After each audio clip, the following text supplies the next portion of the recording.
ان الحمد للہ نحمده ونستعینه ونستغفره ونعوذ باللہ من شرور انفسنا ومن سیئات اعمالنا من يهده الله فلا مضل له ومن يضلل فلا هادي له واشهد ان لا اله الا الله وحده لا شريك له واشهد ان محمدا عبده ورسوله اما بعد فان خير الحديث كتاب الله وخير الهدي هدي محمد صلى الله عليه واله وسلم وشر الامور محدثاتها وكل محدثة بدعة وكل بدعة ضلالة وكل ضلالة في النار.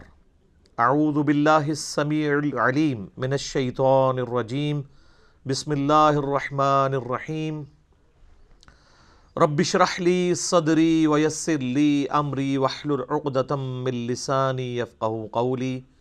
بسم اللہ الرحمن الرحیم ان اللہ وملائکتہ یصلون علی النبی یا ایہا الذین آمنوا صلوا علیہ وسلموا تسلیما.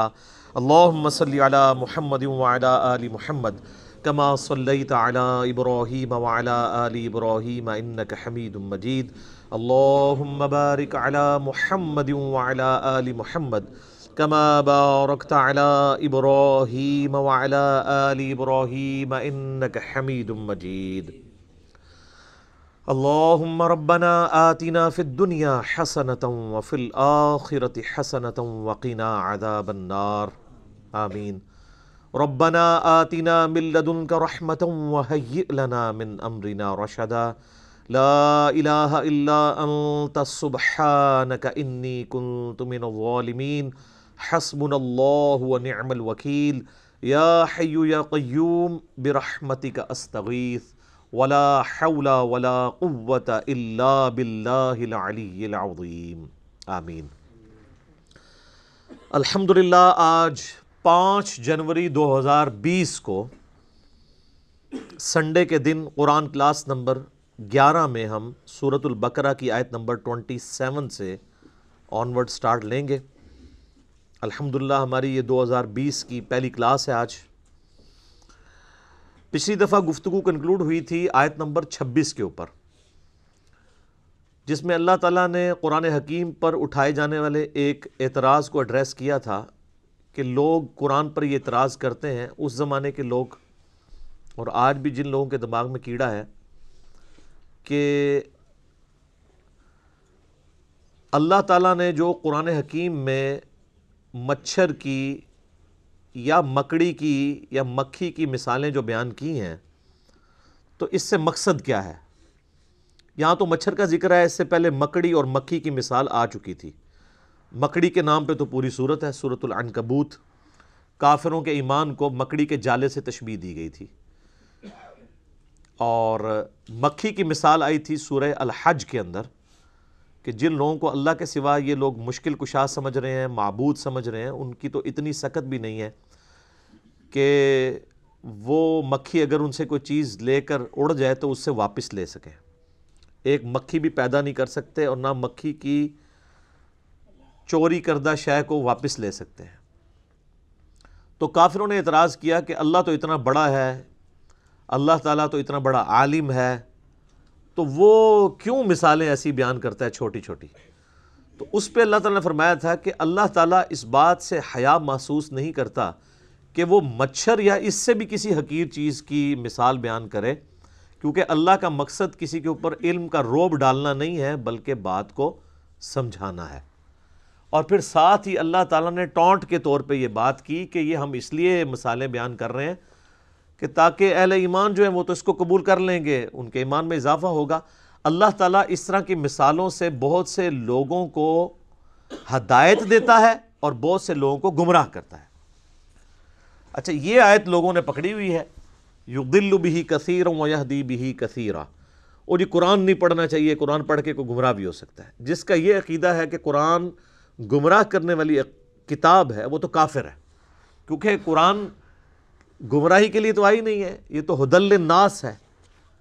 سورہ البقرہ میں ہدی للناس وبینات من الہدی والفرقان، یہ پوری انسانیت کے لیے ہدایت ہے، اور اس میں ہدایت کے روشن دلائل ہیں، اور یہ حق اور باطل میں تمیز کرنے والی کتاب ہے، الفرقان۔ اور یہ الفرقان جو ہے یہ صرف کتاب نہیں ہے، جس شخص پہ یہ نازل ہوئی ہے ان کے بارے میں صحیح بخاری میں حدیث ہے، محمد فرق بین الناس، محمد صلی اللہ علیہ وآلہ وسلم لوگوں میں حق اور باطل کے اعتبار سے فرق ہے۔ تو ہمارے محبوب صلی اللہ علیہ وآلہ وسلم بھی الفرقان ہے، اور ان پہ جو کتاب نازل ہوئی یہ بھی الفرقان ہے، یعنی حق اور باطل میں تمیز کرنے والی کتاب۔ اب ان آیات کے ہوتے ہوئے کوئی یہ کہے کہ قرآن لوگوں کو گمراہ کرتا ہے تو وہ اپنے دماغ کا علاج کروائے۔ یہ آیت یہ بیان ہو رہی تھی کہ جو لوگ قرآن کا مذاق اڑاتے ہیں، قرآن پہ ایمان نہیں رکھتے، قرآن کی دعوت کو قبول نہیں کرتے، وہ گمراہ ہوتے ہیں، کیونکہ یہ جب مثال بیان ہوگی ایمان والے قبول کر لیں گے، ان کو ہدایت مل جائے گی، اور جب قرآن میں مثال کا کوئی انکار کرے گا وہ گمراہ ہو جائے گا۔ یعنی قرآن نے اسے گمراہ نہیں کیا بلکہ وہ قرآن کا انکار کر کے گمراہ ہوا۔ دیکھیں کس بڑے لیول کا یہ دھوکہ دیتے ہیں۔ اسی طرح کا ایک دھوکہ انہوں نے دیا ہوا ہے جو سورۃ الجمعہ میں آتا ہے، علماء یہود کی مثال، اللہ نے فرمایا یہ گدھوں کی مثال ہے، جیسے گدھے کے اوپر کتابیں لادی گئی ہوں۔ تو وہ کہتے ہیں جو کتابی باتیں کرے، جو کتابوں کے حوالے دے، تو وہ تو گدھے پہ بھی کتاب لاد دی جائے۔ اچھا، گدھے پر کتاب لادنے کی مثال اللہ نے اس لیے دی کہ گدھا کتاب پڑھ نہیں سکتا، نہ اس سے استفادہ کر سکتا ہے۔ تو وہ علماء یہود جن کے پاس اولڈ ٹیسٹمنٹ موجود تھی، تورات اور زبور موجود تھی، یا کرسچنز جن کے پاس نیو ٹیسٹمنٹ انجیل موجود تھی، ان کتابوں سے وہ نبی صلی اللہ علیہ وآلہ وسلم کے بارے میں جو پروفیسیز تھیں، پیش گوئیاں تھیں، ان کو پڑھ کے آپ علیہ السلام کی دعوت پہ لبیک کہتے، لیکن انہوں نے ان کتابوں سے استفادہ نہیں کیا، گویا کہ وہ ان گدھوں کی مانند ہیں کہ جیسے گدھے کے اوپر کتاب لاد دی جائے نا، تو گدھا کتاب تو پڑھ نہیں سکتا، صرف بوجھ ہی اٹھائے پھرتا ہے۔ تو کتاب کا مقصد تھا استفادہ کرنا، تو اللہ نے علماء یہود کو استفادہ نہ کرنے کی وجہ سے کہا ہے کہ یہ گدھوں کی مثال ہے۔ تو معذرت کے ساتھ ہمارے علماء کے لیے یہ مثال بیان ہوئی ہے، وہی خرابیاں یہاں بھی پیدا ہوں گی نا، بخاری مسلم میں حدیث آتی ہے۔ جو کتابوں سے استفادہ کر رہا ہے وہ گدھے کی مثال نہیں ہے، کیونکہ گدھا تو کتاب نہیں پڑھ سکتا۔ گدھے کی مثال وہ علماء ہیں جن کے شوکیسوں میں کتابیں رکھی ہوئی ہیں اور وہ ان کو پڑھ کے صحیح بات نہیں امت تک پہنچاتے۔ تو کتاب پڑھنے والا، اس پر عمل کرنے والا گدھا نہیں ہوتا، بلکہ کتاب کو رکھ دینے والا، صرف سجانے والا، اور روب کے لیے بڑے بڑی وہ عربی کتابیں پرنٹ کر کے تو یوں کھول کے لوگوں کو جو ہے وہ یہ تاثر دینا کہ ہم بہت بڑے علامے ہیں اور عمل کوئی نہ کرنا، وہ گدھے کی مثال ہے۔ تو تھوڑی سی اپنی بھی عقل استعمال کیا کریں کہ جو لوگ قرآن اور سنت سے آپ کو دور کر رہے ہیں یہ مسلمانوں کی شکل میں شیاطین ہیں۔ اگر ہمیں کوئی یہودی یا عیسائی آ کے کہے نا قرآن ڈائریکٹ نہ پڑھنا گمراہ ہو جاؤ گے، ہم کہیں گے دیکھا اللہ کا دشمن ہے، اسی لیے مجھے قرآن سے روک رہا ہے۔ اور اگر یہی بات کوئی مولوی کرے ہم کہتے ہیں سبحان اللہ، مفتی صاحب نے صحیح فرمایا۔ تو ایسی عقل کا پھر ماتم ہی کرنا چاہیے نا۔ تو اب اللہ تعالیٰ اس آیت کو آگے کھول رہا ہے کہ یہ جو میں نے کہا کہ قرآن کے ذریعے گمراہی کماتے ہیں وہ لوگ، تو ان لوگوں کے اندر نشانیاں کیا پائی جاتی ہیں جو قرآن کی دعوت کو نہ قبول کر کے گمراہی کماتے ہیں؟ قبول کرنے والے تو ہدایت پہ ہیں، وہ ہے اب اگلی آیت، الذین ینقضون عہد اللہ من بعد میثاقہ، یہ وہ لوگ ہیں جو اللہ سے عہد کرنے کے بعد، پختہ عہد کرنے کے بعد توڑ دیتے ہیں۔ اب ظاہر ہے یہ تعویل خاص کے اعتبار سے تو یہودیوں سے اللہ تعالیٰ نے عہد لیا ہوا تھا، آگے چل کے آئے گا اللہ تعالیٰ نے کوہ طور کو ان کے اوپر سائبان کی طرح بلند کر دیا تھا کہ اس کتاب تورات پہ ایمان لاؤ ورنہ پہاڑ تمہارے اوپر گرنے لگا ہے۔ آپ ذرا امیجن کریں اتنا بڑا پہاڑ بادل کی شکل میں اوپر آ جائے اور کہا جائے کہ پکڑو تورات کو ورنہ آیا جائے تھوڑے ہوتے، تو وہ بڑا کس لیول کا پکا عہد پھر انہوں نے کیا ہوگا، لیکن اس کے بعد توڑ دیا انہوں نے۔ اور تعویل عام کے اعتبار سے ہر انسان نے اللہ سے ایک عہد کیا ہوا ہے جس کی ڈیٹیل آئے گی سورۃ الاعراف میں، الست بربکم، اللہ نے ہماری ارواح سے یہ عہد لیا تھا، کیا میں تمہارا رب نہیں ہوں؟ تو سب نے مانا تھا کہ ہاں تو ہی ہمارا رب ہے۔ ہماری جبلت کے اندر توحید موجود ہے، لیکن وہ عہد پھر لوگ توڑ دیتے ہیں۔ اندر جو توحید موجود ہے اس سے روگردانی اختیار کرتے ہیں۔ وَيَقْطَعُونَ مَا أَمَرَ اللَّهُ بِهِ أَن يُوصَلَ، اور وہ رحمی رشتوں کو توڑ دیتے ہیں جن کے جوڑنے کا اللہ نے حکم دیا ہے۔ حقوق العباد کا معاملہ آ گیا۔ پہلی چیز حقوق اللہ اور توحید، اور دوسری چیز حقوق العباد میں وہ لوگ کمزور ہوتے ہیں۔ حقوق العباد میں وہی کمزور ہوگا نا جو اللہ کے معاملے میں کمزور ہوگا۔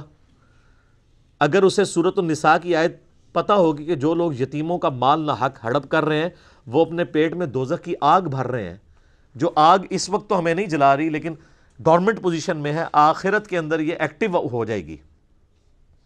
تو ڈاکٹر سراج صاحب اکثر کہا کرتے تھے رحمہ اللہ تعالی کہ جو دنیا میں صرف مورل لاز جو ہیں وہ ایسے ہیں جو ایکٹیو نہیں ہیں، فزیکل لاز سارے ایکٹیو ہیں۔ اگر کسی کی زبان پہ انگارہ رکھ دیا جائے زبان جل جائے گی، لیکن حرام کا لقمہ رکھا جائے، آپ خنزیر بھی بے شک زبان پہ رکھ لیں زبان نہیں جلے گی، کیونکہ وہ مورل لاز ہیں۔ وہ آخرت میں جا کے وہ ایکٹیو ہو جائیں گے۔ کسی نے حرام کا مال کھایا تھا، دنیا میں نہ بھی نکلے، اس کے پیٹ میں درد نہ بھی ہو، آخرت میں وہی سارا مال اس کے اوپر عذاب بن کے مسلط کر دیا جائے گا۔ تو حقوق العباد کے معاملے میں بھی قطع رحمی کرتے ہیں، اور قطع رحمی سے مراد جو رحمی رشتے ہیں، آپ کے قریبی رشتہ دار ہیں، ان کے ساتھ وہ اس نے سلوک نہیں کرتے۔ بخاری و مسلم دونوں میں حدیث ہے، جب اللہ تعالیٰ نے صلہ رحمی کو پیدا فرمایا تو اس کو مخاطب کر کے کہا کہ جو تجھے جوڑے گا میں اس سے اپنا تعلق جوڑوں گا، اور جو تجھے توڑے گا میں اس سے اپنا تعلق توڑ لوں گا۔ تو یہ اسلام میں حقوق اللہ اور حقوق العباد یہ پیرلل میں چلتے ہیں۔ وہ غامدی صاحب اکثر ایک بات کرتے ہیں کہ اگر کسی شخص نے کسی کا مال نہ حق ہڑپ کیا ہے، یا کسی نے اپنے بھتیجوں یا بھانجوں کی جائیداد کے اوپر ناحق قبضہ کر لیا ہے، یا اپنی سسٹر کی وراثت دبا لی ہوئی ہے، اور وہ یہ سمجھتا ہے کہ میں پہلے تہجد کے 2 نفل پڑھتا تھا اب 4 پڑھ لوں گا تو میری وہ چیزیں معاف ہو جائیں گی، نہ، کبھی نہیں معاف ہوں گی۔ آپ خانہ کعبہ میں تکبیر اولیٰ کے ساتھ پوری زندگی بھی نمازیں پڑھتے رہیں، ایک پیسہ بھی کسی کا دبایا وہ معاف نہیں ہونا۔ بخاری و مسلم دونوں میں حدیث ہے، جس نے ایک بالش زمین بھی کسی کی دبائی 7 زمینوں کا توق اس کے گلے میں ڈال دیا جائے گا قیامت والے دن۔ 7 زمینوں کا توق صرف ایک بالش، 9 انچ زمین۔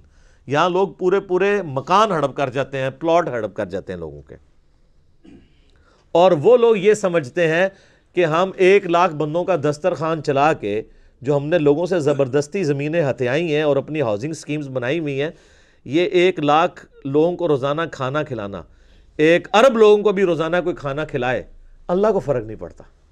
اللہ کے کرائٹیریا ہی بالکل ڈیفرنٹ ہے۔ یہ امپریس ہو جانا کسی کی نیکی سے، یہ تو میرا آپ کا معاملہ ہے نا۔ اسی لیے مسلم شریف میں حدیث ہے، اللہ تمہاری شکلوں اور مال کو نہیں دیکھتا، دلوں اور اعمال کو دیکھتا ہے کہ کیا کس لیے تھا۔ شکل جتنی مرضی معصوم نورانی بنا لو،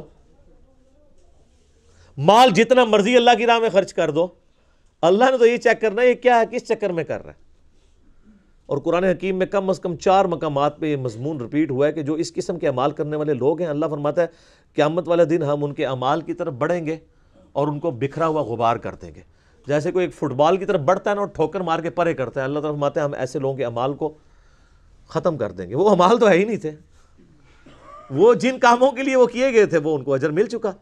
مسلم شریف کی حدیث جو ہے ایک لٹکتی ہوئی تلوار ہے کہ قیامت والے دن نبی علیہ السلام فرماتے ہیں، صحیح مسلم میں حدیث موجود ہے، ایک سخی کو، ایک شہید کو اور ایک قاری کو بلایا جائے گا۔ قاری کو اللہ بلا کے کہے گا تجھے قرآن کا علم دیا تھا، اس کے بدلے تو نے میرے لیے کیا کیا؟ کہے گا یا اللہ میں نے قرآن سیکھا اور سکھایا، اس سے افضل عمل ہی کوئی نہیں تھا۔ اللہ تعالیٰ فرمائے گا تو نے اس لیے سب کچھ کیا کہ لوگ تجھے کہیں بڑا علامہ ہے، بڑا قاری ہے، تو دنیا میں تجھے اجر مل چکا ہے، جس کام کے لیے تو نے ایفرٹ پٹ کی تھی تو نے اجر کما لیا، میرے ہاں کوئی اجر نہیں، الٹا منہ کر کے دوزخ میں۔ پھر ایک سخی کو بلایا جائے گا، اللہ فرمائے گا اتنا مال دیا تھا کیا کیا؟ کہے گا یا اللہ میرے دسترخوان چلتے تھے، غریبوں کو بانٹتا تھا، میں آئے دن میں سیلاب کے اندر جا کے میں وہ چیک کاٹ کے دیا کرتا تھا، کتنے لوگوں کا خرچہ میں نے اٹھایا ہوا تھا۔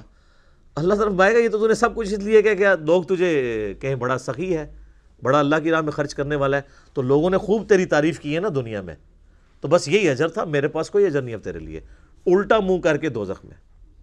اللہ کی آپ غیرت دیکھیں کہ اللہ تعالیٰ کسی نیک عمل کو بھی قبول کرنے کے لیے تیار نہیں ہے اگر خالصتاً اس کے لیے نہ ہوا۔ اللہ بڑا ڈاڈا ہے، کتابوں کا خدا اور ہے اور بابوں کا خدا اور، یہ کتابوں کا خدا ہے۔ مسند احمد میں حدیث ہے، جس نے دکھلاوے کے لیے نماز پڑھی اس نے شرک کیا، پڑھی نماز کیا شرک، جس نے دکھلاوے کے لیے روزہ رکھا اس نے شرک کیا، اور جس نے دکھلاوے کے لیے صدقہ کیا اس نے بھی شرک کیا۔ اچھا کر رہا نیکی ہے اور الٹا جنہوں کہتے ہیں گاٹے فٹ ہو رہی ہیں، شرک، ریاکاری۔ اور مسلم شریف کی حدیث میں آتا ہے تیسرا وہ لایا جائے گا شہید، تو اللہ تعالیٰ کہے گا تجھے میں نے اچھی صحت دی، سب کچھ دیا، اس کے بدلے تو نے میرے لیے کیا کیا؟ تو کہے گا یا اللہ جان تو تھی، دے دی تجھے سب سے قیمتی چیز اپنی۔ اللہ فرمائے گا تم نے جان اس لیے دی کہ تاکہ لوگ تمہیں بہادر کہیں، تو دنیا میں تمہیں اس تعریف سے نوازا گیا تھا، ہو سکتا ہے مرنے کے بعد میڈلز بھی مل گئے ہوں، میرے پاس کوئی اجر نہیں ہے، الٹا منہ کر کے دوزخ میں۔ یہ اللہ تعالیٰ نے 3 سیمپل بیان کیے ہیں۔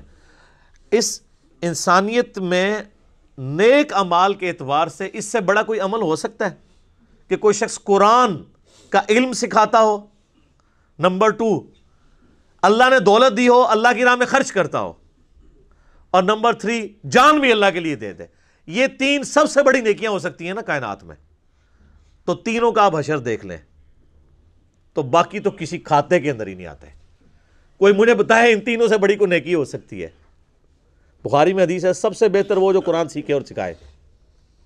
بخاری مسلم میں حدیث ہے کہ حسد اسی شخص پہ کیا جا سکتا ہے، رشک، کہ جسے اللہ نے قرآن کا علم دیا ہو، وہ قرآن کی تلاوت بھی کرتا ہو، لوگوں کو سکھاتا بھی ہو، اس سے بڑی کوئی چیز ہو نہیں سکتی۔ اور جان دینا سر، اس سے تو بڑی کوئی چیز ہی نہیں ہے۔ جو اللہ کی راہ میں قتل ہو جائیں، اللہ نے فرمایا ان کو مردہ بھی مت کہو، لیکن یہاں دیکھ لیں۔ اور اللہ کی راہ میں خرچ کرنا، قرآن میں نماز کے بعد سب سے زیادہ زور ہے انفاق فی سبیل اللہ کے اوپر، وہ بھی فارغ۔ تو یہ ساری چیزیں کسی نہ کسی کیٹیگری میں حقوق العباد کے اندر لائی کرتی ہیں۔ تو یہ ایسے لوگ ہیں جو قطع رحمی کرتے ہیں، وَيُفْسِدُونَ فِي الْأَرْضِ، اور زمین میں فساد مچاتے ہیں۔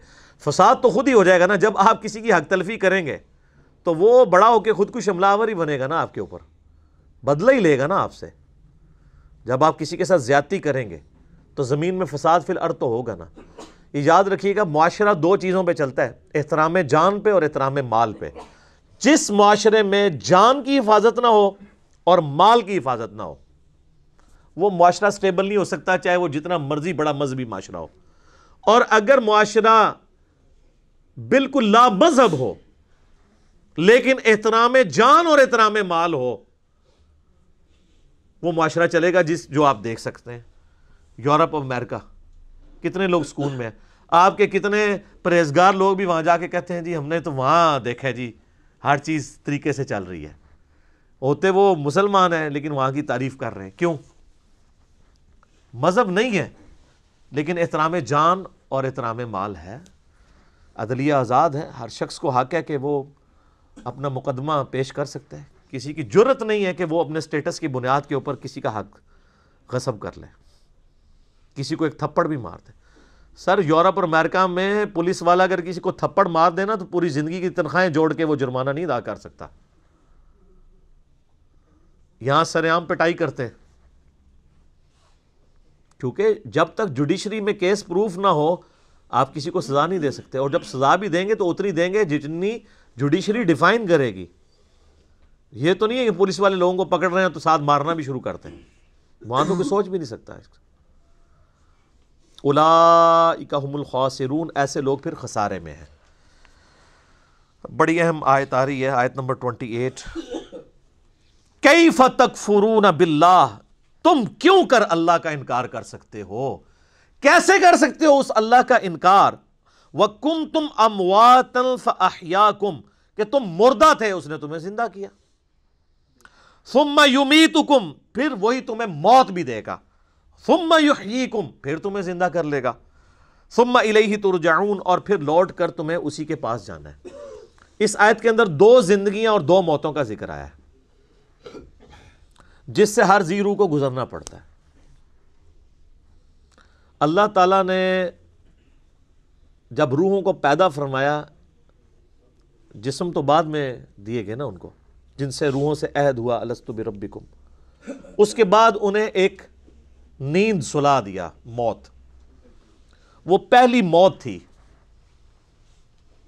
جو ہر ایک پہ طاری ہوئی۔ پھر اللہ تعالیٰ اس دنیا کی زندگی میں اسے ماں باپ کے ذریعے پیدا کرتا ہے، یہ اس کی پہلی زندگی ہوتی ہے۔ اس سے پہلے جو تھی وہ تو روحیں تھی نا، روح اور جسم کے ساتھ تو زندگی یہ بنی نا۔ پھر یہ دنیا کی زندگی گزارتا ہے اور اسے موت آ جاتی ہے، یہ اس کی دوسری موت ہوتی ہے، اور پھر قیامت والے دن اسے پھر سے زندہ کیا جائے گا، وہ اس کی دوسری زندگی ہوگی اور وہ ختم نہیں ہوگی، پھر موت نہیں آئے گی۔ اسی لیے سورہ المؤمن پارہ نمبر 24 میں آپ دیکھیں گے کہ کافروں کو جب دوزخ میں ڈالا جائے گا نا، تو وہاں وہ اللہ تعالیٰ سے ایک ریکویسٹ کریں گے، اور وہ کمال کی چیز ہے۔ یہ قرآن حکیم میں 2 ہی مواقع ایسے ہیں جہاں پر 2 زندگیوں اور 2 موتوں کا ذکر ہے۔ ایک تو یہ موقع ہے، اور دوسرا ہے سورۃ المؤمن کی آیت نمبر ہے 11۔ آپ کا یہ جو بلو مصحف ہے اس میں 469 نمبر پیج ہے۔ سورۃ المؤمن، سورت نمبر 40، 40 نمبر سورت، آیت نمبر ہے 11۔ قالوا ربنا امتنا اثنتین واحییتنا اثنتین، اے رب ہمارے تو نے ہمیں 2 دفعہ موت دی اور 2 دفعہ زندگی دی، فاعترفنا بذنوبنا، ہمیں اعتراف ہے اپنے گناہوں کا، اپنے جرائم کا، فہل الی خروج من سبیل، تو اب یہاں سے بھی کہیں اور نکلنے کا کوئی معاملہ ہو سکتا ہے؟ یعنی وہ کہیں گے کہ جس طرح اے اللہ تو نے 2 زندگیاں 2 موتیں دی، تو اب کوئی اگلی سٹیج بھی آنے والی ہے کہ اب ہم اپنے آپ کو سیدھا کر لیں، لیکن اب تو کوئی سٹیج نہیں ہے۔ اللہ تعالیٰ فرمائے گا ذالکم بأنہ اذا دعی اللہ وحدہ کفرتم، یہ جو تم نے انجام دیکھا ہے یہ اس لیے ہے کہ جب تمہیں دنیا کی زندگی میں اکیلے اللہ کی طرف بلایا جاتا تھا تم انکار کر دیتے تھے، وَإِن يُشْرِكْ بِهِ تُؤْمِنُوا، اور جب تمہیں کہا جاتا تھا اس کے ساتھ اور ہستیوں کو شریک ٹھہراؤ تو تم بات مان لیتے تھے۔ فَالْحُكْمُ لِلَّهِ الْعَلِيِّ الْكَبِيرِ، تو اب حکم تو اس اللہ کا ہے جو بلند و بالا ہے اور بڑائی والا ہے۔ یعنی اب کوئی اس کے بعد سٹیج نہیں، یعنی یہی 4 سٹیجز ہیں۔ پہلی موت جو اللہ نے ارواح کو سلا دیا، اس کے بعد پہلی زندگی جب جسم دے کے ماں باپ کے ذریعے دنیا میں ظہور ہوا، اور پھر دنیا کی زندگی گزار کے کسی کو جوانی میں موت، کسی کو بڑھاپے میں موت، اور اس کے لیے موڈ کوئی بھی ہو سکتا ہے، کوئی ایئر کریش میں مرے گا، کوئی ہارٹ کے فیلئر سے مرے گا، کوئی گردوں کے فیلئر سے مرے گا، کوئی کسی شیر کے منہ میں چلا جائے گا، کوئی روڈ ایکسیڈنٹ میں مر جائے گا۔ ایگزٹ ہر بندے کا اس دنیا سے، تو وہ دوسری موت ہوگی اس کی، اور پھر دوسری زندگی ہے قیامت والے دن جس کے بعد موت نہیں آنی۔ بخاری میں حدیث ہے کہ میدان محشر میں لا کے موت کو مینڈے کی شکل میں ذبح کیا جائے گا۔ جنتی جو ہیں وہ گھبراتے ہوئے جنت کے کنارے آئیں گے، اور دوست کی خوشی کے ساتھ دوزخ کے کنارے آئیں گے کہ شاید ہمیں کوئی نکالا جا رہا ہے، کیونکہ ندا دی جائے گی کہ ایک سرمنی ہو رہی ہے، آ جاؤ دیکھ لو، اور وہ سرمنی یہ ہوگی کہ موت کو قتل کیا جائے گا، اور پھر اللہ تعالیٰ کی طرف سے کہا جائے گا کہ اب جو جنت میں خوشخبری ہے ان کو موت نہیں آنی، اور جو دوزخی ہیں ان کے لیے عبرت ہے۔ اب عبرت کیا ہے؟ اب ہمیشہ کی ناکامیاں مقدر ہیں کہ ان پہ بھی موت نہیں آنی، تو ان پہ ایسی مایوسی طاری ہوگی جو کبھی طاری نہیں ہوئی ہوگی، کیونکہ اب امید کی آخری کرن بھی ختم ہو گئی نا۔ سورہ الفرقان میں آتا ہے نا کہ وہ موت اللہ طرف مانگے گا، ایک نہیں ہزاروں موتیں آج مانگو، موت نہیں تمہیں آئے گی، کیونکہ موت سے وہ سمجھیں گے کہ معاملہ ٹل جائے، تو موت نہیں آئے گی۔ اللہم اجرنا من النار، اللہم من احییتہ منا فاحی علی الاسلام ومن توفیتہ منا فتوفہ علی الایمان، تو اللہ تعالیٰ بتا ہے پھر زندہ کر کے تمہیں اپنے رب کی طرف لوٹایا جائے گا۔ آپ دیکھیں یہ ابھی 4 رکوع مکمل نہیں ہوئے اور پورے قرآن کا خلاصہ، الہامی کتابوں کا خلاصہ، انبیاء کی دعوت کا خلاصہ، زندگی کا مقصد، سب کچھ سورۃ البقرہ کے پہلے 4 رکوعوں کے اندر کور ہو گیا۔ هو الذی خلق لکم ما فی الارض جمیعا، وہی اللہ ہے جس نے زمین میں ہر چیز تمہارے لیے پیدا کی ہے۔ یعنی یہ سب کچھ انسان کے لیے پیدا ہوا ہے۔ ایک ویسے وہ ضعیف روایت بھی ہے نا المستدرک الحاکم میں نبی الاسلام کے بارے میں کہ اگر میں تجھے نہ پیدا کرتا تو یہ کائنات پیدا نہ کرتا۔ اصول محدثین پہ روایت صحیح نہیں ہے، لیکن پرنسپلی یہ بات درست ہے کہ زمین و آسمان یہ سب چیزیں اللہ نے انسان کے لیے پیدا کی ہیں ایز اے اسپیشیز۔ سورہ ہود میں بھی آتا ہے، اور اس لیے کہ لیبلوکم ایکم احسن عملا، سورۃ الملک میں بھی آتا ہے تاکہ تمہیں آزمایا جائے کہ کون تم میں سے اچھے اعمال کرتا ہے۔ تو یہاں پہ بھی اللہ تعالیٰ ہمارا ہے کہ ہم نے جتنا کچھ زمین میں سب کچھ انسان کے لیے پیدا کیا ہے۔ اور دیکھیں سر، ہر چیز انسانیت کی خدمت میں لگی ہوئی ہے۔ آپ کسی چیز کا ذکر کریں، ہم آپ کو سائنٹیفکلی پروف کریں گے کہ وہ انسان کی خدمت میں ہے۔ سورج انسان کی خدمت میں ہے۔ سورج کی تپش کی وجہ سے سمندروں کا پانی ایویپوریٹ ہوتا ہے اور وہ بارش کی شکل میں ہم پہ برستا ہے، گلیشیئرز کی فارم میں برف باری ہوتی ہے پہاڑوں کے اوپر، اور وہ سٹوریج ٹینک ہیں اللہ کے۔ ورنہ سمندر سے اگر آپ کو یہاں پانی لانا پڑے 1000 کلومیٹر دور تو مصیبت نہ بن جائے۔ تو وہ فری میں وہاں سے پانی پہنچ رہا ہے شمالی علاقوں میں، وہاں پہ گلیشیئرز، اور پھر اسی سورج کی تپش سے وہ گلیشیئر پگھلتے بھی ہیں۔ اگر آپ کو گلیشیئر پگھلانے پڑ جائیں تو کتنی انرجی چاہیے؟ آپ کے تو گھر کی گیس نہیں روٹی پکانے کے لیے پوری ہو رہی، ان گلیشیئرز کو کون پگھلا سکتا ہے؟ اور پھر وہ جب گلیشیئرز پگھلتے ہیں تو زمین کے اوپر بھی دریا چلتے ہیں اور زمین کے نیچے بھی سوتوں میں دریا چلتے ہیں۔ سینکڑوں تربیلا ڈیم کے برابر تو پنجاب صرف زمین سے پانی نکال رہا ہے، وہ اللہ کے بنائے ہوئے ڈیم ہے۔ اچھا، پھر اس پانی کے ذریعے فصلیں اگ رہی ہیں، فصلیں نہ اگیں جانور نہیں کھا سکتے، ہم نہیں کھا سکتے، نہ جانور زندہ رہ سکتے ہیں، نہ ہم زندہ رہ سکتے ہیں اگر پانی نہ ہو اور اگر سورج نہ ہو۔ دنیا میں ہواؤں کا چلنا، موسموں کا بدلنا، ہر چیز ڈیپینڈنٹ ہے سورج پہ۔ صرف سورج ختم ہو جائے نا، خود بخود ساری زندگی روئے ارض سے ختم ہو جائے گی، کیونکہ پودے اپنی خوراک ہی نہیں تیار کر سکیں گے۔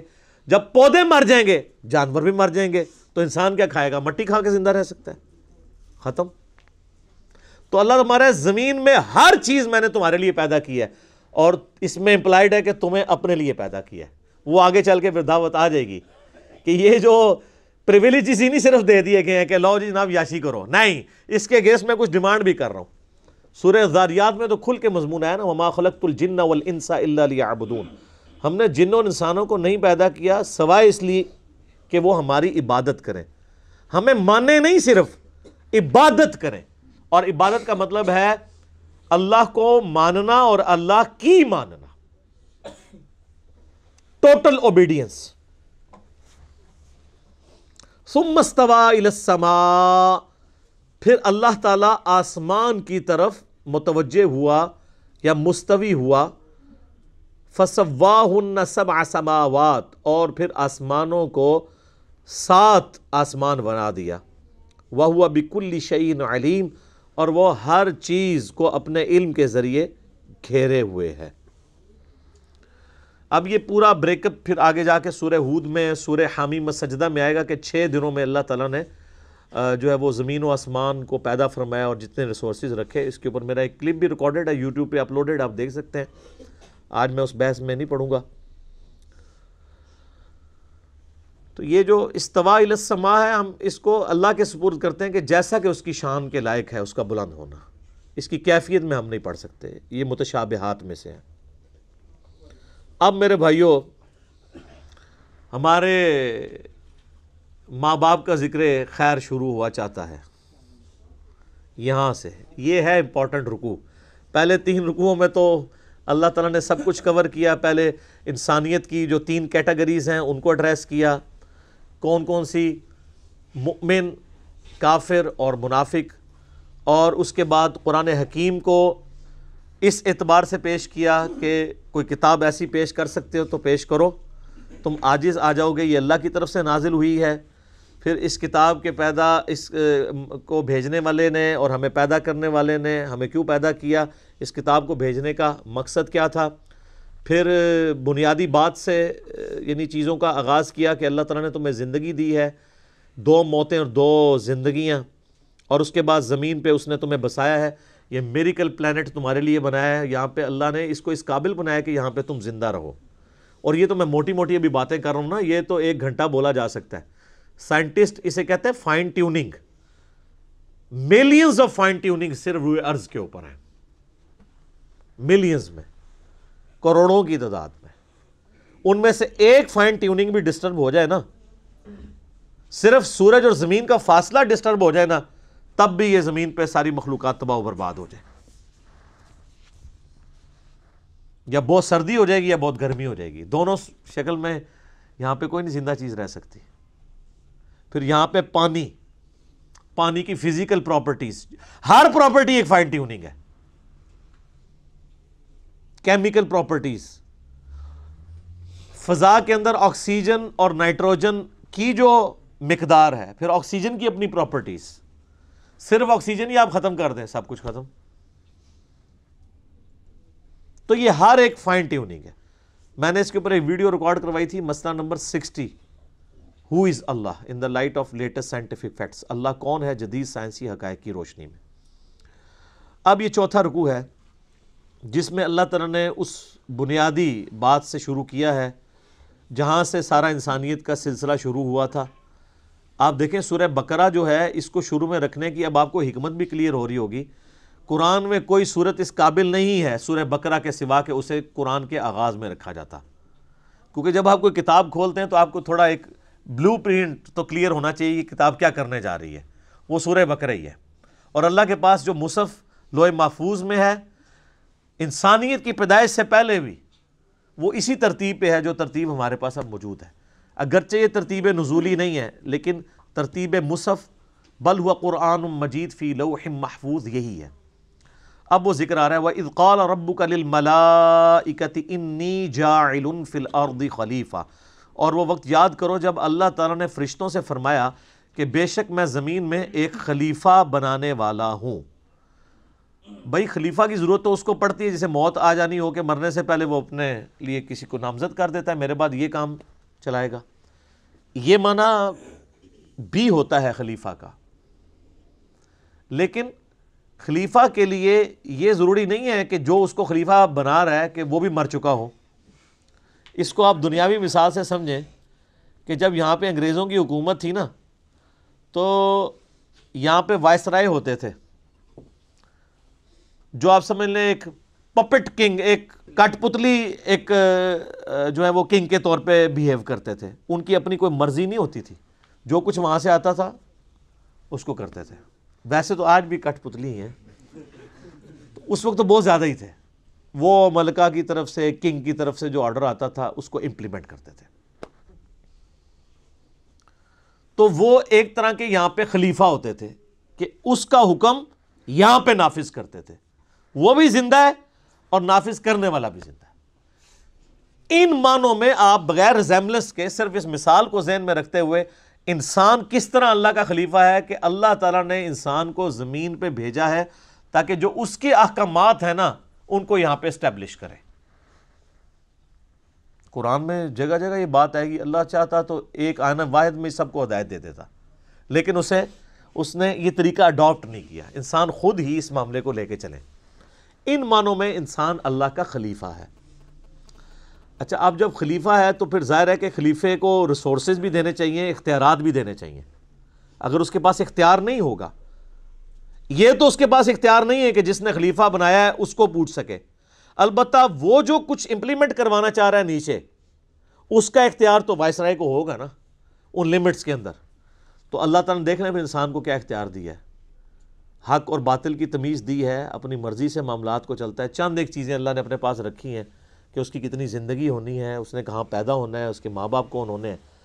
جو چیزیں اس کی تقدیر کے ساتھ جڑی ہوئی ہیں ان کے بارے میں اس نے سوال بھی نہیں کرنا، لیکن جو چیزیں اس نے آپ کے اختیار کے اوپر چھوڑ دی ہیں ایک ایک چیز کے بارے میں، وہ تو ہے وَمَن يَعْمَلْ مِثْقَالَ ذَرَّةٍ خَيْرًا يَرَهُ فَمَن يَعْمَلْ مِثْقَالَ ذَرَّةٍ خَيْرًا يَرَهُ وَمَن يَعْمَلْ مِثْقَالَ ذَرَّةٍ شَرًّا يَرَهُ۔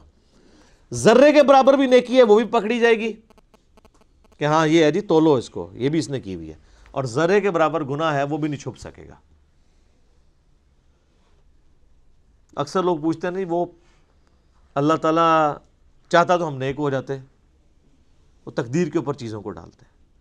تقدیر پہ صرف وہ چیزیں آپ ڈالیں گے جو اللہ تعالیٰ نے آپ سے نہیں پوچھنی۔ مثلا کسی شخص سے اللہ نے پوچھنا ہے کہ تو افریقہ میں کیوں پیدا ہوا ہے اور تو یورپ میں کیوں پیدا ہوا ہے، تیرا قد اتنا کیوں تھا، نہیں پوچھنا۔ محکمات پوچھی جائیں گی جن چیزوں کا اللہ نے حکم دیا ہے، تو یہ امپلائیڈ ہے کہ جس کا حکم دیا اس کا اختیار بھی دیا ہے۔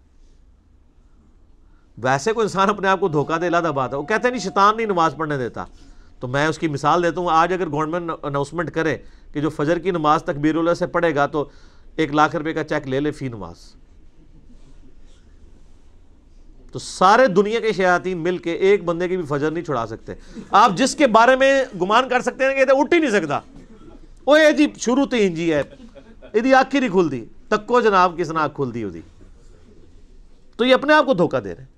شیطان کبھی بھی ٹینجیبل آ کے فزیکلی سامنے آ کے نہیں آپ کو ورگلائے گا، زبردستی نہیں پکڑنے کی کوشش کرے گا۔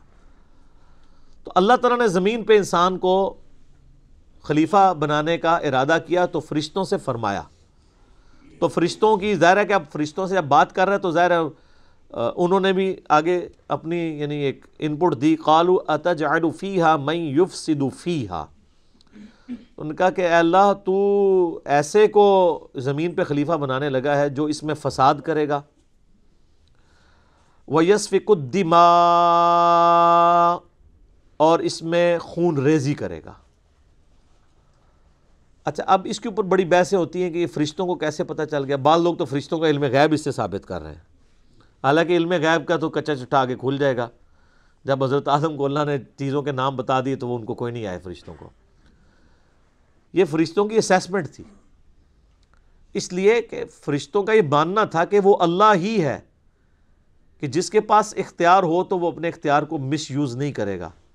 مخلوق چونکہ ناقص ہے، اگر مخلوق کو بھی وہ اختیار دیا گیا تو وہ اس کو پرفیکشن کے ساتھ یوز نہیں کریں گے، وہ شر کا ہی غلبہ ہوگا، خیر کا نہیں ہوگا۔ فرشتے تو خود چونکہ سراپا خیر ہیں، ان میں شر ہے ہی نہیں ہے۔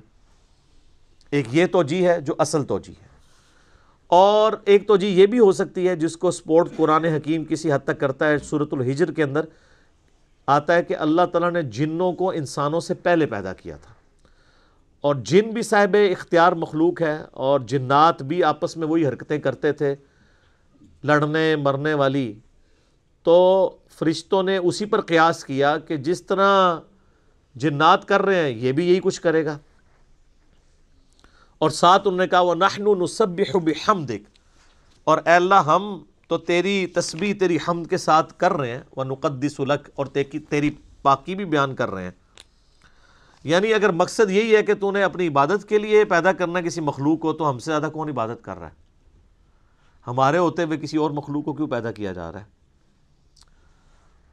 لیکن فرشتوں کو یہ بات نہیں پتہ تھی کہ فرشتے وہ مخلوق ہیں جو اپنی مرضی سے عبادت نہیں کر رہے، بلکہ بلٹ فار عبادت ہے، وہ بائی ڈیفالٹ جسے کمپیوٹر کی لینگویج میں کہا جاتا ہے۔ ان میں تو اختیار ہی نہیں نافرمانی کا۔ شیطان نے بھی اس لیے نافرمانی کی کہ وہ جنوں میں سے تھا۔ سورہ الکہف میں آئے گا نا، کانا من الجن ففسق عن امر ربی، وہ جنوں میں سے تھا اس لیے اس نے اپنے رب کی نافرمانی کی، ورنہ فرشتہ ہوتا تو نافرمانی نہ کرتا۔ قرآن میں جگہ جگہ ہی مضمون ہے کہ فرشتے تو اللہ کی حکم عدولی کرتے ہی نہیں ہیں۔ قال انی اعلم ما لا تعلمون، تو اللہ نے فرمایا میں وہ کچھ جانتا ہوں جو تم نہیں جانتے۔ مراد یہ کہ میرا یہ ایک پلان ہے اور مجھے پتہ ہے میں کیا کر رہا ہوں۔ سر آپ بڑے قیمتی ہیں، اللہ تعالیٰ کو انسان اتنا عزیز ہے کہ اسے یعنی فرشتے بھی ویسے عزیز نہیں ہیں۔ آپ کا مقدمہ فرشتوں کے ساتھ اللہ تعالیٰ لڑ رہا ہے کہ مجھے پتہ ہے میں نے کیوں بندے بنائے ہیں، حالانکہ اللہ کو بھی پتا تھا کہ کوئی کورونا ایک داڑھا ہی نکلنا ہے بندے کا پتر، لیکن سر وہ ایک بندہ جو نکلنا ہے نا، وہ بندہ جبرائیل پہ بھی بھاری ہے، کیونکہ جبرائیل تو اپنی مرضی سے خدا کو مانے ہوئے ہے۔ اسی لیے میں کہتا ہوں کہ حضرت جبرائیل علیہ السلام اگر مجھے کہنا کہ میرے ساتھ ایمان ایکسچینج کر لو تو میں کبھی بھی نہ کروں۔ یہ جو انسان کو اللہ نے خوبی دی ہے نا کہ انسان اپنی مرضی سے اپنے رب کو چوائس کرتا ہے، سر یہ حسرت تو جبرائیل کے دل میں ہمیشہ ہی رہے گی کہ میں نے رب کو اپنی مرضی سے نہیں چنا بلکہ رب نے مجھے چنا ہوا ہے۔ انسان کسی کے لیے کمٹمنٹ شو کرے اپنی مرضی سے، جو اس کا مزہ ہے وہ کسی اور چیز کا مزہ ہو سکتا ہے۔ وَعَلَّمَ آدَمَ الْأَسْمَاءَ كُلَّهَا، تو اللہ تعالیٰ نے آدم علیہ السلام کو ہر چیز کے نام سکھا دیے۔ پوٹینشلی ہر چیز کا نام اللہ تعالیٰ نے حضرت آدم علیہ السلام کو سکھا دیا۔ یہی وہ ایکوائرڈ نالج ہے، فزیکل فینامنا آف نیچر کا علم۔ شروع میں آپ کوئی بھی چیز ڈسکور کرتے ہیں تو اس کا نام ہی رکھتے ہیں نا، جب بھی کوئی چیز ڈسکور ہوتی ہے تو اس کا نام رکھا جاتا ہے۔ لوہا دریافت ہوا تو اس کو انسانیت نے نام دیا، کوئی جانور دریافت ہوتا ہے جو پہلے علم میں نہیں، اس کو نام دیا جاتا ہے، کوئی دھات دریافت ہوتی ہے، کوئی پیریوڈک ٹیبل میں آپ کو پتہ ہے اب تو کمپلیٹ ہو چکا ہے، تو وہ جو بھی چیز ڈسکور ہوتی ہے اس کو نام دیا جاتا ہے۔ تو پوٹینشلی اللہ تعالیٰ نے آدم علیہ السلام کو چیزیں سکھا دی تھی، لیکن وہ آہستہ آہستہ انسانیت نے ترقی کی ہے۔ وہی علم جو ہے وہ جو پوٹینشلی، یعنی ان کے اندر یہ پوٹینشل موجود تھا، ایکسپلور ہونے میں دیکھ لیں 10,000 سال لگ گئے، اور آج دیکھ لیں انسان کا علم کہاں پہ پہنچ چکا ہے، عقل دنگ ہے۔ 8 سے 100 سال پہلے کا انسان زندہ ہو جائے تو وہ پاگل ہو جائے کہ انسان وہ سمجھ لے کہ یہ جنت ہی ہے۔ ہر چیز کس طریقے سے کنٹرول کی ہوئی ہے۔ الیکٹرانکس کی دنیا میں جو ایکسپلوژن ہوا ہے، پوری انسانی تاریخ میں اتنی ترقی نہیں ہوئی جتنی پچھلے 50 سالوں کے اندر ہوئی ہے۔ تو یہ ایکوائرڈ نالج، سائنس کا علم، چیزوں کے نام سکھا دیے۔ ثم عرضهم علی الملائکہ، پھر اللہ تعالیٰ نے فرشتوں پہ اس کو پیش کیا۔ فقال انبئونی باسماء ہؤلاء ان کنتم صادقین، تو اللہ نے فرمایا اگر تم سچے ہو نا تو مجھے ان چیزوں کے نام بتا دو۔ یعنی جو میں نے پلان سوچا ہوا تھا، تم یہ سمجھتے ہو کہ یہ پلان درست نہیں تھا یا بہتر نہیں تھا، تو میرے پلان میں جو چیز ہے اب مجھے ان چیزوں کے نام بتاؤ جو میں نے اس کو کیپیبلٹی دی ہے اس انسان کو جو تمہیں نہیں دی ہے۔ تو انہوں نے سیدھی سیدھی بات کر دی، قالوا سبحانک لا علم لنا الا ما علمتنا، انہوں نے کہا اے اللہ تو ہر عیب سے پاک ہے، ہمیں تو علم نہیں ہے مگر وہی جو تو نے ہمیں سکھایا ہے۔ اب میرا معصومانہ سوال ہے کہ حضرت جبرائیل کو چیزوں کے نام نہیں آتے تو اولیاء اللہ جو آپ نے بنائے ہوئے ہیں وہ کہتے ہیں دل کے حال جانتے ہیں، ان کی کیا اوقات ہے؟ حضرت جبرائیل تو صرف فرشتے نہیں ہیں، فرشتوں کے پیغمبر ہیں، عام انسانوں سے تو افضل ہیں۔ تو وہ حضرت آدم کے دل کا حال جان لیتے نا، آدم کو تو سکھا دیے تھے نا،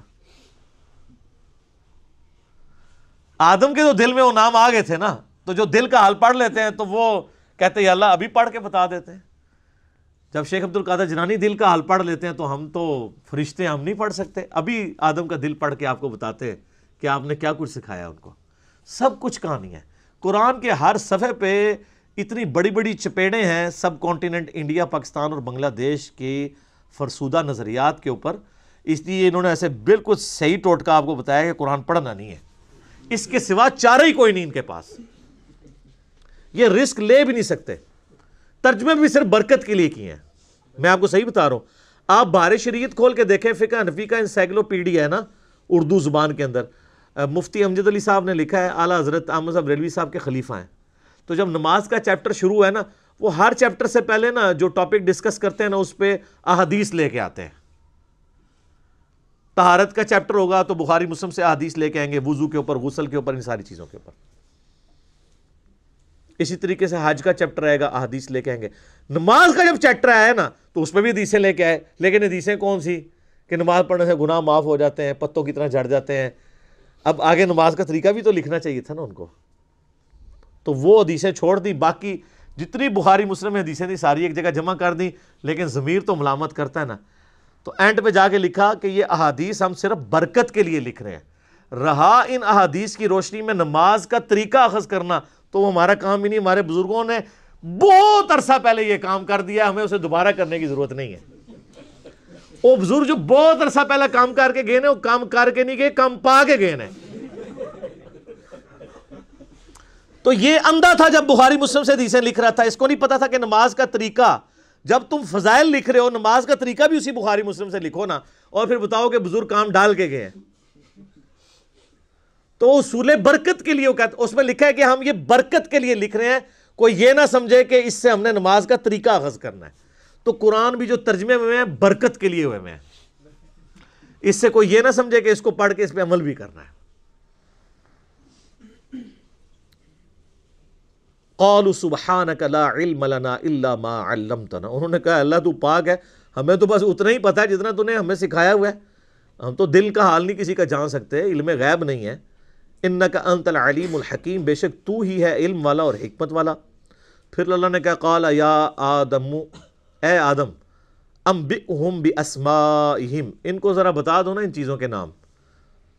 تو آدم علیہ السلام کو تو اللہ تعالیٰ نے سکھائے ہوئے تھے، تو انہوں نے پھر وہ نام بتا، فلما انبأہم باسمائہم، تو جب آدم علیہ السلام نے ان چیزوں کے نام بتا دیے، یعنی جو بھی اللہ نے ایک سامپل کے طور پہ چیزوں کے نام پوچھے تھے، تو اللہ نے فرمایا قال الم اقل لکم انی اعلم غیب السماوات والارض، تو اللہ تعالیٰ نے فرمایا کہ میں نہ کہتا تھا کہ میں زمین و آسمانوں کے غیب کو جاننے والا ہوں، وَأَعْلَمُ مَا تُبْدُونَ وَمَا كُنْتُمْ تَكْتُمُونَ، اور میں جانتا ہوں جو کچھ تم ظاہر کرتے ہو اور جو کچھ تم چھپاتے ہو۔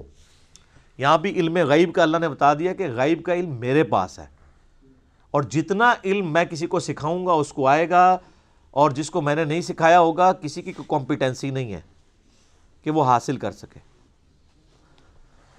اور میں جانتا ہوں جو کچھ تم ظاہر کرتے ہو اور جو کچھ تم چھپاتے ہو۔ اچھا، اس سے ایک بات تو یہ پتہ چلی کہ آدم علیہ السلام کو اللہ تعالیٰ نے فضیلت دی ہے علم کی بنیاد کے اوپر، وجدان، عشق، یہ جو آپ کو کوئی کہانیاں کرائی ہوئی ہیں ان پہ نہیں، علم کی بنیاد پہ۔ اور ہمارے نبی علیہ السلام کو سورہ طٰہٰ میں اللہ تعالیٰ نے یہ حکم دیا ہے کہ آپ دعا کیا کریں قل رب زدنی علما، اے رب ہمارے، اے میرے رب میرے علم میں اضافہ کر دے۔ تو اللہ تعالیٰ فرمایا کہ میں جانتا ہوں جو کچھ تم ظاہر کر رہے ہو جو کچھ تم چھپاتے ہو۔ اب جو وہ ظاہر کر رہے تھے وہ تو ہمیں بھی پتہ چل گیا کہ وہ کیا کہنا چاہ رہے تھے کہ یا اللہ ہم تیری عبادت کرنے والے ہیں، کافی ہیں، یہ زمین میں فساد کرے گا، لڑائی جھگڑا کرے گا۔ اور جو تم چھپاتے ہو، یعنی تمہارے دل کے اندر بھی اگر کوئی خیال آتا ہے، انہ علیم بذات الصدور، سینوں کے چھپے ہوئے رازوں کو جاننے والا ہے۔ یہاں پہ شائبہ ہوتا ہے اس بات کا کہ فرشتوں کی خواہش یہ تھی کہ انہیں خلیفہ بنایا جائے، ان کے اندر کہیں چھپی ہوئی ایک خواہش موجود تھی۔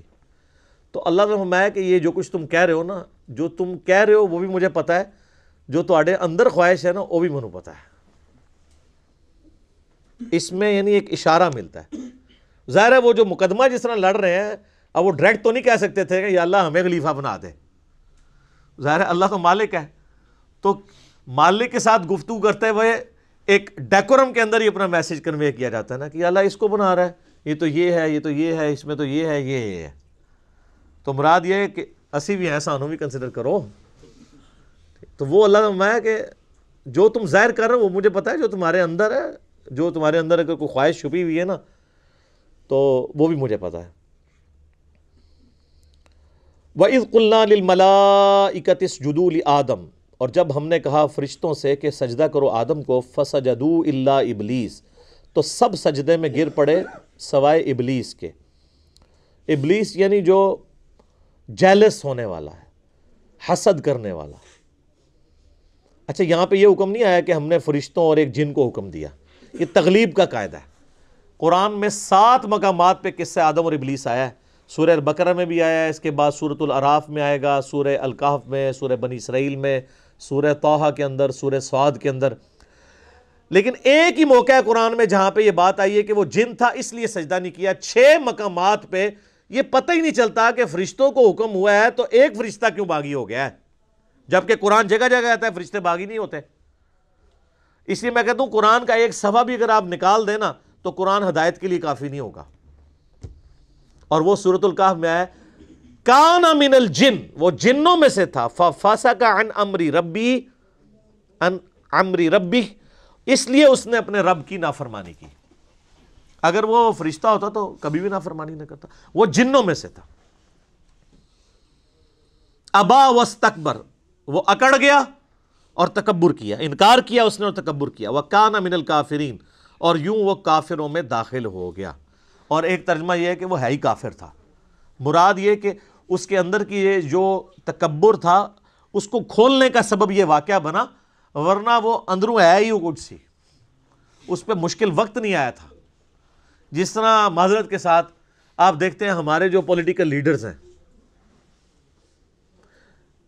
جب وہ اپوزیشن میں ہوتے ہیں تو ماشاءاللہ لگتا ہے کہ ان سے زیادہ کوئی امت کا خیر خواہ ہی نہیں ہے. اور جن جن باتوں کے اوپر وہ حکمرانوں کو ٹانٹ کر رہے ہوتے ہیں، جب وہ خود حکومت میں آتے ہیں ان حکمرانوں کی طرح وہ بھی بلکہ اس سے بھی بڑھ کر برے طریقے سے بیہیو کر رہے ہوتے ہیں. تو ہم بھی یہ کنکلوڈ کر سکتے ہیں کہ یہ اصل میں یہ بھی اندر سے یہی کچھ ہی تھے. ہاں ایکسپوز اس وقت ہوئے کہ جب ان کے اوپر بھی وہی وقت آیا. جب تک مشکل وقت نہیں آئے گا تو کیسے پتہ چلے گا؟ غزوہ تبوک نہ ہوتی تو منافقین اور مومنین کا فرق کیسے پتہ چلتا؟ غزوہ احد نہ ہوتی تو عبداللہ ابن ابی جو 300 بندے لے کے الگ ہو گیا تھا تو کیسے پتہ چلتا کہ ماشاءاللہ نعرے مارنے والوں میں 300 بندہ جو ہے منافق ہے؟ کیسے پتہ چلتا؟ 1000 میں سے 300 نکل گیا. عبداللہ ابن مسعود کہتے ہیں کہ اگر یہ غزوہ احد کا یہ واقعہ نہ ہوا ہوتا، کوئی مجھ سے پوچھتا تو میں قسم اٹھا کے کہہ سکتا تھا کہ نبی علیہ السلام کے صحابہ میں کوئی بھی منافق نہیں ہے. لیکن میں تو حیران ہو گیا کہ 300 بندے تو احد میں ہی نکل گئے، 1000 میں سے 300 نکل گئے، آلموسٹ 1/3 ہی نکل گئے نا. تو جب مشکل وقت آتا ہے پھر پتہ چلتا ہے کہ کون کون محبوب کی امت میں سے ہے.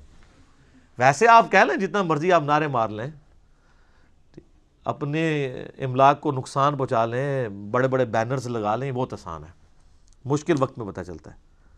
تو اللہ تعالیٰ فرماتا ہے کہ وہ ہے ہی کافروں میں سے تھا، یعنی اس کے اوپر جب یہ وقت آیا پھر اس کی حقیقت کھل کے سامنے آ گئی کہ اس کے اندر یہ چیز بھری ہوئی تھی. وَقُلْنَا يَا آدَمُ اسْكُنْ أَنْتَ وَزَوْجُكَ الْجَنَّةَ، تو ہم نے آدم سے اور اس کی بیوی سے فرما دیا تھا کہ تم دونوں اس جنت میں رہو.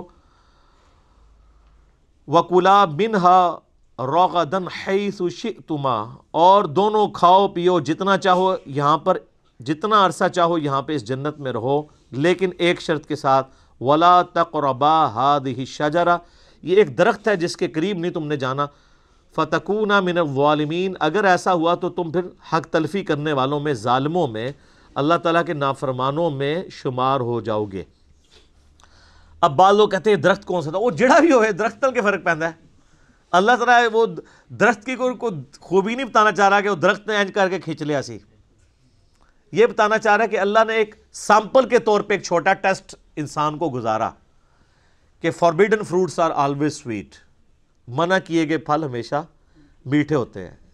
یعنی وہ انسان اس کی طرف مائل ہوتا ہے نا.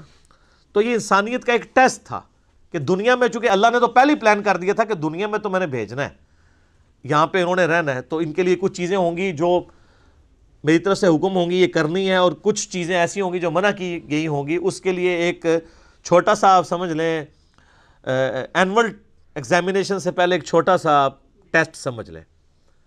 تو اس میں سے یہ گزارا. فَأَزَلَّهُمَ الشَّيْطَانُ، تو شیطان نے ان دونوں کو پھسلا دیا، عنہا، اس سے. فَأَخْرَجَهُمَا مِمَّا كَانَ فِيهِ، تو نکلوا دیا ان دونوں کو اس میں سے جس میں وہ تھے. اچھا اللہ تعالیٰ یہ جو سیغے استعمال کر رہا ہے تثنیہ کے کر رہا ہے، لہذا یہ کرسچینٹی میں آیا نا، وہ کہتے ہیں ایکسیز آف ایول جو ہے وہ عورت ہے. ایو، اما ہوا کو انگلش میں کیا کہتے ہیں؟ ایو. تو یہ ایول یعنی برائی، یہ انہوں نے عورت سے، یہ جو آج کہہ رہے ہیں ہم عورت کے بڑے حقوق کی جنگ لڑ رہے ہیں، انہوں نے تو اپنی ماں کے نام سے ایول کو ڈیڈکٹ کیا ہوا ہے، ایول. جبکہ قرآن کیا کہہ رہا ہے کہ ان دونوں کو ہم نے کہا، ان دونوں نے نافرمانی کی، ان دونوں کو شیطان نے بہکایا. یہ کسی ایک انڈیویجول کے اوپر نہیں اللہ تعالیٰ نے ڈالا، کیونکہ ہر ایک کی اپنی مرضی تھی. سیدنا آدم کی بھی اپنی مرضی تھی اور اما حوا کی بھی. اچھا آپ کو تورات کے اندر ملے گا کہ وہ مور کی شکل میں مطلب اس کے پاؤں کے ساتھ لگ کے داخل ہوا. یہ ساری کی ساری فضول چیزیں ہیں کہ ان کے پیچھے پڑھا جائے. ایک انٹرسٹ کے طور پہ ہو سکتا ہے, لیکن اس چکر میں پڑھنا کہ وہ کیسے گیا تھا جی جناب, کہ تسی راہ ڈک لینا ہوتا کیسے گیا تھا, اور جس طرح مرضی گیا ہوئے کوئی فرق نہیں پہنتا. یہ یعنی خام خواہ کی بحثیں ہوتی ہیں. مسلم شریف میں حدیث ہے نا کہ نبی علیہ السلام نے فرمایا میں اور قیامت اس طرح ساتھ بھیجے گئے ہیں جیسے یہ 2 انگلیاں. ہمیں ایک بندے نے جناب یہاں پہ اکیڈمی میں رابطہ کر کے کہہ رہا ہے جی کیڑیاں 2 انگلیاں جوڑیاں سن حضور نے. او بھائی جیڑیاں بھی 2 جوڑیاں نے, بتانا آپ علیہ السلام یہ چاہ رہے تھے, یہ والے ویسے یہی 2 جوڑی تھی شہادت کی اور درمیان والی, کہ میرے بعد اب قیامت ہی آئے گی, کوئی پیغمبر نہیں آئے گا. یعنی نبی علیہ السلام خود بھی قیامت کی خبر ہے. یہ مقصد نہیں تھا کہ آپ یہ بتائیں کہ وہ انگلیاں کون سی 2 تھی. تو یہی ہوتا ہے کہ ہم انگلیوں کے چکر میں پڑ جاتے ہیں, جو میسج ہے وہ پس پش ڈال دیا جاتا ہے. یہاں پہ بھی اللہ تعالیٰ نے فرمایا کہ شیطان نے ان دونوں کو ورگلایا. ابھی یہ آیت باقی ہے, انشاءاللہ اگلی دفعہ اس آیت کو ہم ایلبوریٹ کریں گے کہ کس طریقے سے یہ سارے معاملات ہوئے, اور کراس ریفرنس کے طور پہ جو باقی آیات جہاں سے ضرورت پڑی تو میں انشاءاللہ اس کو بیان کروں گا. اللہ تعالیٰ سے دعا ہے جو حق بات میں نے کہی اللہ تعالیٰ ہمارے دلوں میں راسخ فرمائے. اگر جذبات میں میرے منہ سے کوئی غلط بات نکل گئی تو اللہ تعالیٰ ہمارے دلوں سے اسے محو کر دے, ہمیں معاف بھی فرما دے, ہمیں کتاب و سنت کی تعلیمات پر عمل کر کے دوسرے بھائیوں تک پہنچانے کی توفیق عطا فرمائے. اللہم صلی علی محمد وعلی آل محمد کما صلیت علی ابراہیم وعلی آل ابراہیم انک حمید مجید. اللہم بارک علی محمد وعلی آل محمد کما بارکت علی ابراہیم وعلی آل ابراہیم انک حمید مجید. سبحانک اللہم وبحمدک اشہد ان لا الہ الا انت استغفرک واتوب الیک وما علینا الا البلاغ المبین. جزاکم اللہ خیرا.